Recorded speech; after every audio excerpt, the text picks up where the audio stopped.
We are very pleased to be speaking to Donna Ulisse. And Donna, we're excited you're coming to York for a great show with the Seven Mountain Bluegrass Association. Yes, it's been a while. I think this will be maybe the third or fourth time we've gotten the pleasure of singing on that stage. It's always a good time. Donna, your career in the music business goes back over 30 years. You've had success, not only as a singer, but you've been very successful as a songwriter as well. How did you get started in the music business?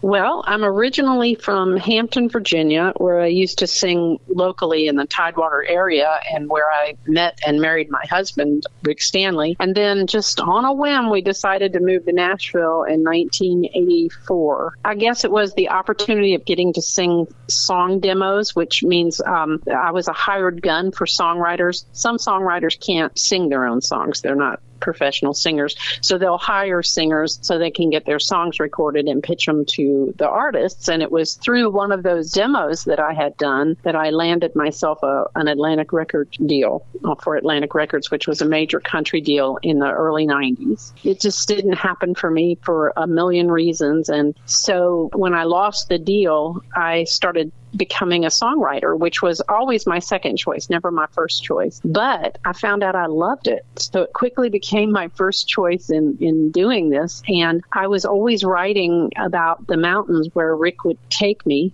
up in the Clinch Mountains where the Stanley brothers are from, because he's one of those Stanleys. Through there that I found my bluegrass voice, and I started recording these songs, and it landed on the radios. You guys have always been so generous playing my music and gave me a whole new career that I should have been doing all along. I've just enjoyed every second of it since. You actually have done very well at the songwriting, winning the Songwriter of the Year award at IBMA several years. I love it. It's my passion, and we teach it now. I have a really great partner in Jerry Sally and Rick Stanley and we teach something called the Little House Songwriting Workshop. And we do it on the road some. We're taking that on the road. We do it here on our little farm, sort of like an exclusive one here. I get cuts by other artists, and then I also record my own. So it's just songwriting opened the door wide, and it's been a real blessing in my life. Donna, with relation to songwriting, where do you get your inspiration to write a song? Where do those ideas come from? Well, I work on inspiration daily. I tout this while I'm teaching, but I don't ever worry about a songwriter block. I usually write what's in front of me. So I have a new single out that I'm so proud of that is actually a duet with my husband. And I was watching him fry bacon one morning. Of course, what's not to love about that? And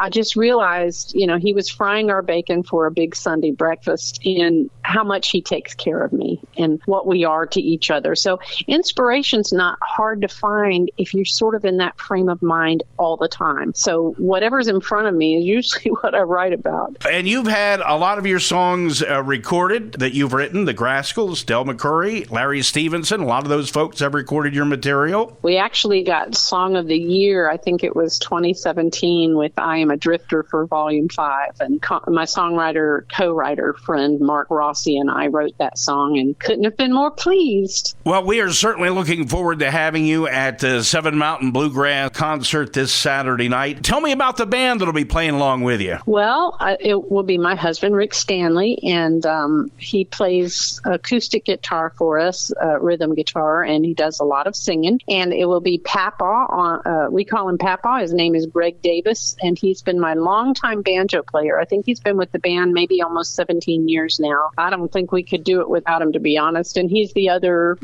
singer, does a lot of harmony. Nate Burry will be on the mandolin, and he's toured with us. I think this is his third or fourth season that he's toured with us, and what a talented young man.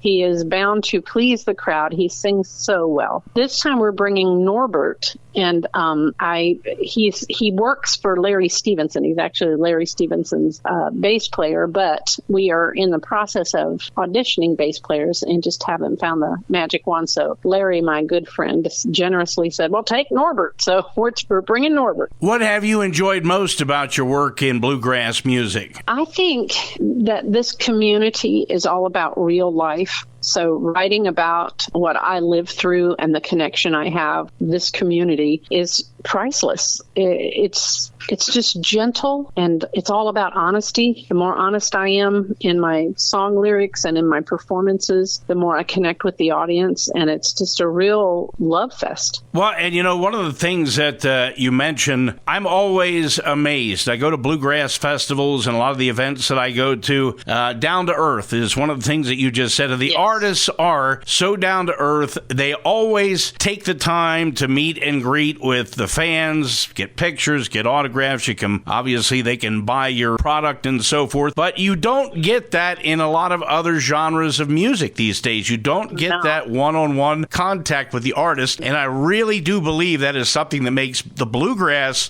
music genre so special. I totally 100% agree with you. It's something I hope that never changes, because I came from a market in country music when I was doing it, when I had the label deal. Country was still a little bit like that. We had, what do they call that? The fanfare, where, I would be in a booth and fans would come through and get to talk to you and hug you and take pictures and stuff. And it's just not that way anymore. When I was doing country, we stayed and we signed autographs until the line was done. And that doesn't happen anymore. But in bluegrass, all of that happens all of the time, and I get to hear these people tell me their stories. And sometimes I write about them. I'll tell them, I said, be careful what you tell me, because it might end up in a song. But the truth is they want it to. They come and they share these beautiful things in their life. I hope that it never changes. I hope it doesn't go the way country music went. One of the other things I wanted to ask you about, you collaborated with Doyle Lawson over the years, too. Oh, yes. He's still a dear, dear friend. I hear from him all the time. I think Doyle produced 4 albums on me, and he just gets me. He gets what I am as a performer, and he loves my songwriting. It was a real joy to get to work with him. He's retired now, but I still use his wisdom. Like this new record that I'm on, I called and asked him what he thought and what he thought the changes might be, and he's so willing to just help me. He's just a dear friend. Donna, we want to encourage people to visit your website if they'd like to find more out about you. And of course, I'm sure you'll be bringing your CDs and product along for people to buy at the show. So we want to encourage them to come on out, enjoy you and the band on Saturday night. The doors open at 5, showtime is 7. 7 Mountain Bluegrass shows are at the Goodwill Fire Station just off South Queen Street in York. There is food available. What's your web address? It's Donna Ulisse, DonnaUlisse.com. Excellent. Well, we certainly appreciate you taking the time to visit with us. Look forward to a great show in York with 7 Mountain Bluegrass on Saturday. Well, God bless you and all your listeners, and I hope to see everybody out there.